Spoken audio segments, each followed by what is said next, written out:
he's coming on Friday. Certainly, it's okay with me if he'd like to, and he would like to sign it together with me. And I understand that's a big deal, very big deal. And I think the American people, even if you look at polling, they're very happy because Biden was throwing money around like it's cotton candy, and it's a very big deal. Look, it could be $1 trillion deal, it could be whatever, but it's rare earths and other things. And look, we're spending hundreds of billions of dollars on Ukraine and Russia fighting a war that should have never, ever happened. That's a war that would have never happened if I were president. And it didn't happen for 4 years. People say, how do we know that it didn't happen for 4 years? Would have never happened.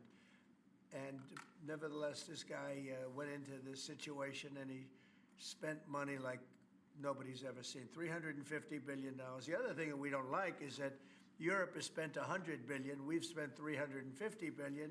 Europe gets their money back because they spent it in the form of a loan, and we just gave them, whether it's 300 or 350 billion, nobody really knows. They can't even tell me the answer to that, but it means probably more than that.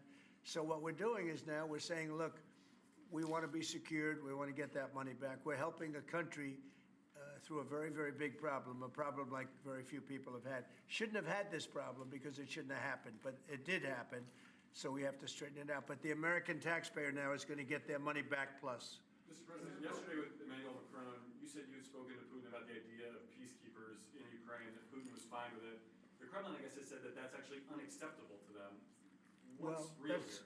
That's not what I was told. But you're going to need some form of peacekeeping, so something will be done that's going to be satisfactory to everybody. We need peacekeeping too.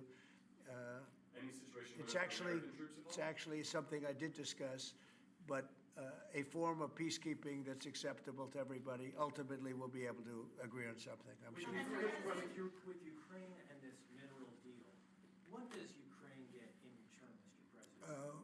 $350 billion and lots of equipment, and military equipment, and the right to fight on, and originally the right to fight. Look, Ukraine, I will say they're very brave and they're good soldiers, but without the United States and its money and its military equipment, this war would have been over in a very short period of time. In fact, I was the one that gave the javelins. You remember the famous javelins?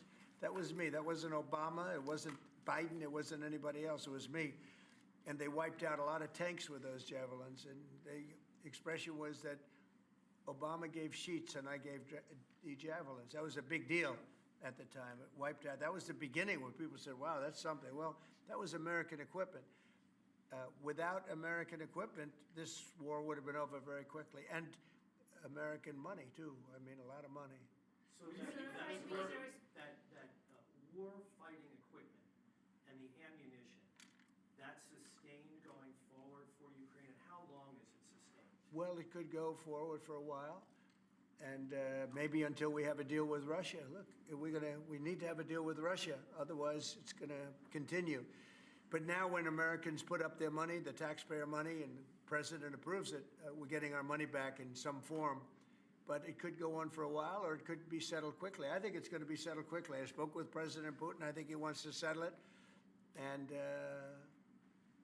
wants to get on with life. It's horrible. What's happening horrible. Thousands of soldiers a week are being killed, and others too, but especially on the battlefield. Thousands a week are being killed, and we want that to end. When you